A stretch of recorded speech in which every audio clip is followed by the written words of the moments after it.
नमस्कार।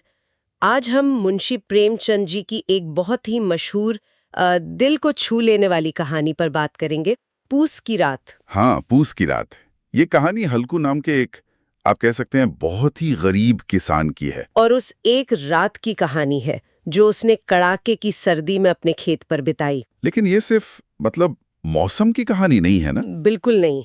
ये कहानी असल में दिखाती है कि कैसे भयानक गरीबी और जो हालात होते हैं वो इंसान को कभी-कभी अपनी जिम्मेदारियों से भी, क्या कहते हैं, उदासीन सा बना देते हैं। हाँ, कहानी शुरू ही होती है एक दबाव से।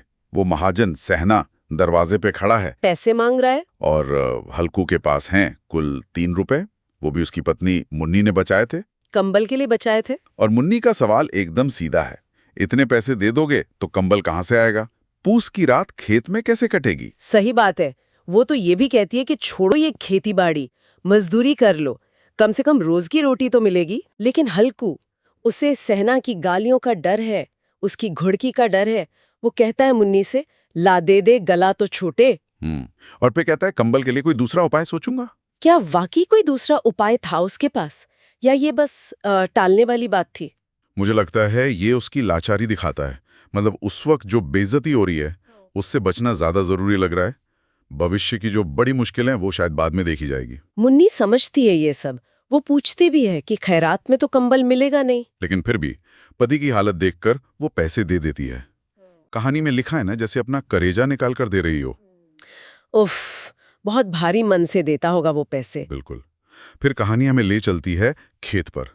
पूस की रात, अंधेरी, एकदम ठिठुरन वाली। हल्कू एक पुरानी चादर ओढ़े कांप रहा है, और साथ में उसका कुत्ता जबरा। हाँ, जबरा भी ठंड से बेचैन है, कूकू कर रहा है। हल्कू उससे बात भी करता है, पूछता है तुझे क्यों ठंड लग रही है, कल से नहीं लाऊंगा तुझे साथ। फिर वो चिलम पीता है, शायद मन बहलाने के लिए। सोचता है अमीरों के बारे में, अपने भाग्य के बारे में।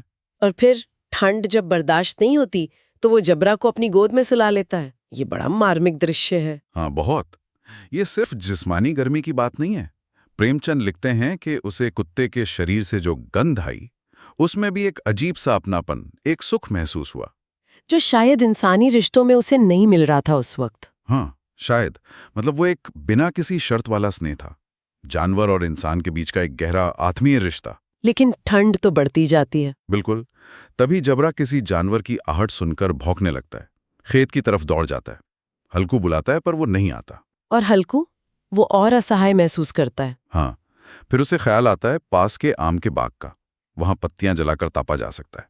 तो वो अरहर के पौधे उखाड़कर झाड़ू बनाता है, उपला उठाता है और बाग चला जाता है। वहां पत्तियों का ढेर लगाकर आग जलाता है, और उस आग की गर्मी में एक पल के लिए उसे लगता है जैसे उसने ठंड को जीत लिया हो। हाँ, वो उस जीत के नशे में अलाव के ऊपर से कूदता भी है। ये एक मनोवैज्ञानिक क्षण है।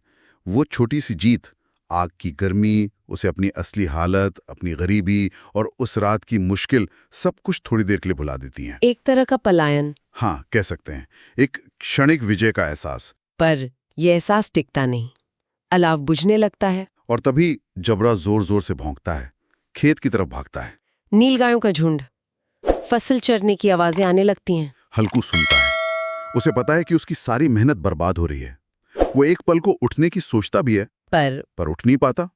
हवा का एक ठंडा झोंका आता है और वो वही आग की गर्म राख के पास फिर बैठ जाता है। ये क्या था? सिर्फ ठंड या कुछ और? देखिए, यदि कहानी का सबसे गहरा बिंदु है, यह सिर्फ शरीर की ठंड नहीं है, ये मन की जड़ता है, एक तरह की अकर्मण्यता है जो उस पर हावी हो जाती है। मतलब नुकसान सामने दिख रहा है पर उसे रोकने की हिम्मत नहीं बची। हाँ, वो इच्छा शक्ति शायद उस असहनीय ठंड और अंदर तक जो निराशा बैठ गई है उसके सामने हार जाती है।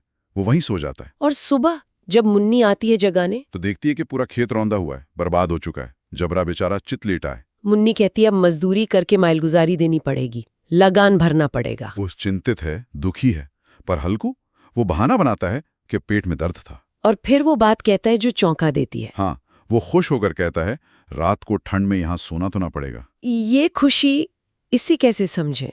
क्या ये आलस है, गैर जिम्मेदारी? इसे सिर्फ आलस कहना शायद ठीक नहीं होगा।